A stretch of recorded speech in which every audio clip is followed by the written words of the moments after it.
मंगल मांगल्ये शिवे सर्वाद साधिके शरणे त्र्यंबके गौरी नारायण नमस्तुते। तुमच्या सर्वांच्या सर्व ताईंच्या रिक्वायरमेंटनुसार आपण बघा कोल्हापूर शुद्ध चांदीमध्ये पैंजण म्हणजेच पायल बनवून घेतले। आता बघा श्रावण महिना पण आहे।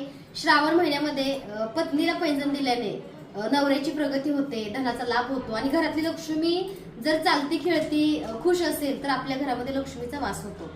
तर वनिता त्यांनी सुंदर असं पैंजण घेतलंय। रक्षाबंधनसाठी बऱ्याच दादांचं बुकिंग आहे, बहिणीसाठी गौरी गणपतीचं पैंजणचं बुकिंग आहे। काही दिवसामध्ये जोडवी पण आपण लॉन्च करतोय। तर वनिता त्यांनी कोणतं पैंजण घेतलंय तुम्हाला व्हिडिओच्या माध्यमातून बघायला मिळेल। पहिली पैंजणची ऑर्डर आहे वनिता ताईंची, त्यामुळे आपण त्यांना पूजाविधी करून देतोय बरं का। कारण कसं आहे, पैंजण म्हणजे लक्ष्मी मातेचा प्रिय अलंकार आहे। सर्व मंगल मांगल्ये शिवे सर्वार्थ साधिके शरण्ये त्र्यंबके गौरी नारायणी नमस्तुते। नमस्तस्ये महामाये श्रीपीठे शिरपूजिते सुरपूजिते शंखचक्र गदा हस्ते महालक्ष्मी नमस्तुते। तेव्हा सुंदर असं वनिता ताईंनी पैंजण घेतलंय। आता पॅकिंग टीम पॅकिंग करणार आहे। तर ताई तुमचे मनापासून धन्यवाद। कोल्हापूरचे शुद्ध प्युअर चांदीचं पैंजण आपल्याकडे अवेलेबल आहे।